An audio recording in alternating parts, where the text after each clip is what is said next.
The universe sleeps, stars flicker across the vast, silent expanse, and here, on our small world, you sleep too, drifting in the quiet ocean of slumber.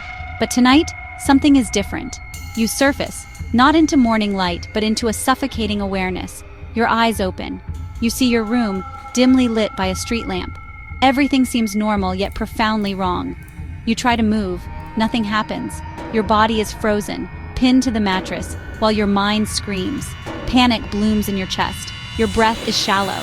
The comfort of your bedroom twists into a prison. The silence is heavy. You feel a presence, a certainty you are not alone. It's a primal fear, a message from deep within. A predator is near. You are vulnerable. You are trapped.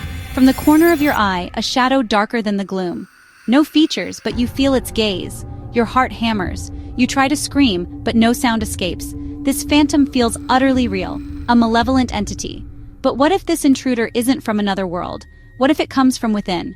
This is sleep paralysis, a neurological event, not a supernatural assault, a temporary glitch in your sleeping brain. To understand this, we must journey into the architecture of sleep itself. Let's explore the science behind the shadows. Every night, your brain orchestrates a complex ballet of consciousness. It cycles through stages of sleep, each with a purpose.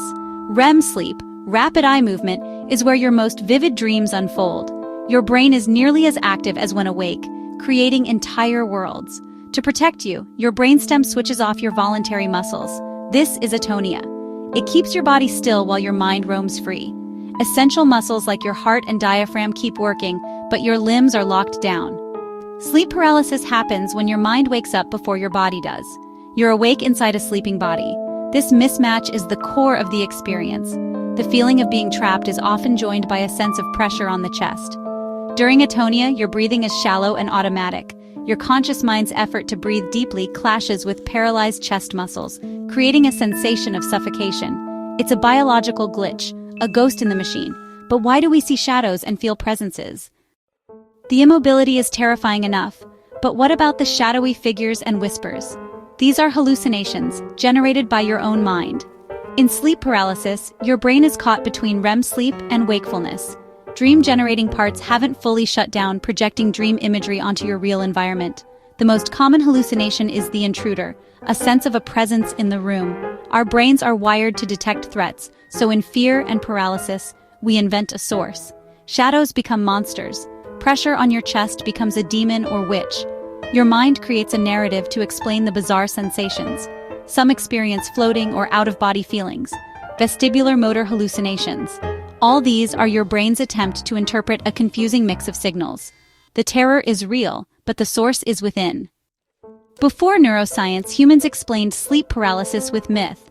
Waking up paralyzed with a weight on your chest and a shadowy figure felt like a supernatural attack.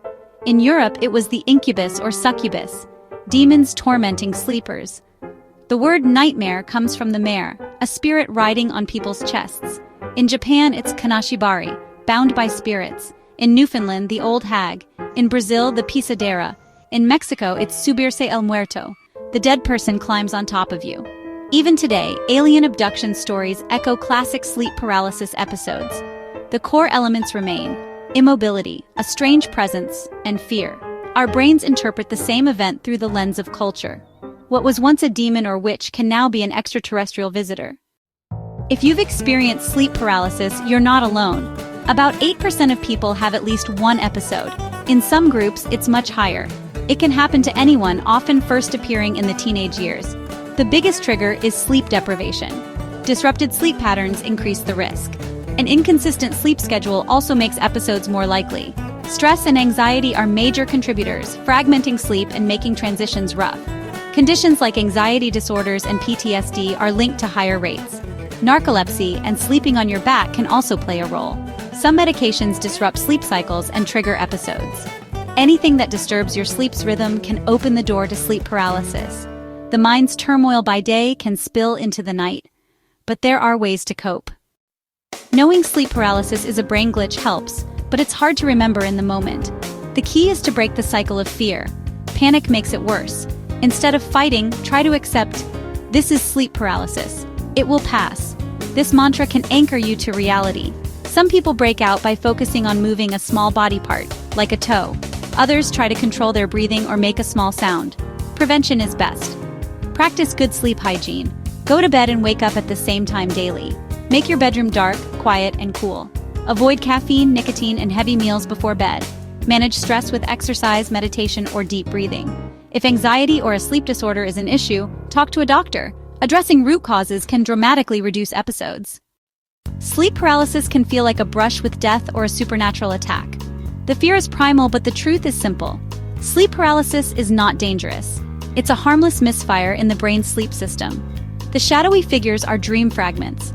The chest pressure is just your sleeping muscles. The paralysis is temporary, a protective mechanism that lingers. No one has ever been physically harmed by sleep paralysis.